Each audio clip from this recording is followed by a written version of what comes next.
It was almost 2 in the morning. I was sleeping in my room when suddenly I heard 3 knocks on my door. Knock, knock, knock. I opened my eyes and stared at the door. For a few seconds, I didn't move. Then it happened again. Knock, knock, knock. I slowly got out of bed. My heart was beating faster. I walked toward the door and asked, "Who is it?" No one answered. I looked underneath the door. There was no shadow, no footsteps, nothing. I reached for the handle. Just as I was about to open it, a voice came from the other side. "Open the door." I froze. That voice. It sounded exactly like my mother's voice, but my mother had been dead for years. I immediately pulled my hand away from the handle. "That's not my mother," the voice came again. "I know you're in there." I stepped backward.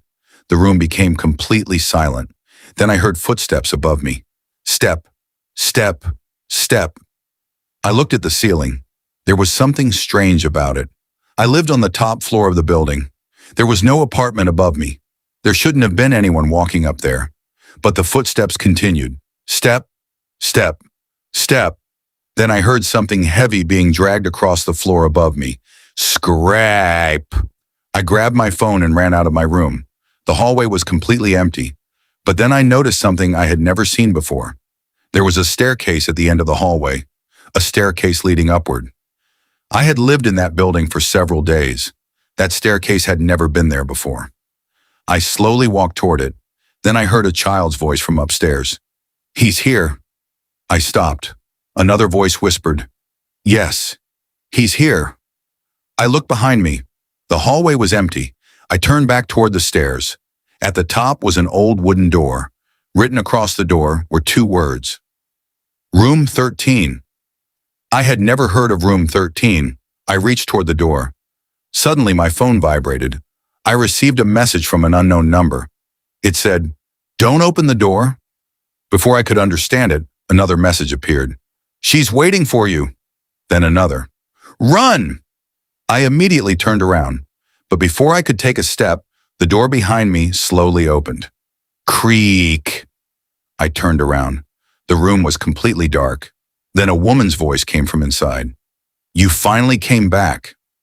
I had never been there before. At least I didn't remember ever being there. The voice whispered again, "Come inside." I didn't answer. Then I saw a little girl standing in the darkness. She was wearing a long white dress. Her black hair covered most of her face. She didn't move. I stared at her. "Who are you?" The girl slowly lifted her head. Her eyes were completely black. She smiled. "You forgot me." "I've never seen you before." Her smile became wider. "Come inside." She reached her hand toward me. I stepped backward. Then suddenly she disappeared. I grabbed the door and tried to close it, but it wouldn't move. I pushed harder. Finally, it slammed shut. I stood there breathing heavily. For several seconds, nothing happened. I thought it was over. Then my phone's flashlight turned on by itself. The light fell across the wall. And that's when I saw them, photographs. Hundreds of photographs. I slowly walked closer. They were all pictures of me. Me as a child, me at school, me with my family, me at work, me sleeping. Then I saw one photograph that made my blood run cold. It showed me sleeping in my bed. That exact night. Under the photograph were 2 words. Day 3, I looked at another photograph. Day 2, then another. Day 1. My hands started shaking. I looked toward the other side of the wall. There was an old photograph hanging there. It showed me standing in front of the same building, but the photograph looked decades old. I was only a small child in it. I touched the photograph. A voice suddenly whispered behind me, "You shouldn't have come here." I turned around. The little girl was standing directly behind me. I jumped back. "What do you want from me?" She smiled. "Your place." Suddenly, all the lights went out. I turned on my phone's flashlight. The girl was gone. I ran toward the door, but there was no door anymore. I touched the wall. Nothing. I started banging on it. "Help me! Someone, please! Let me out!" No one answered. Then something appeared in front of me, a large mirror. I looked into it. My reflection was standing there. But something was wrong. I raised my hand. My reflection didn't. It just stood there, smiling. I slowly lowered my hand. My reflection raised its hand. Then it placed its palm against the glass. Knock, knock, knock. I stepped backward. My reflection moved its lips. I couldn't hear anything. Then suddenly I understood what it was saying. It's my turn now.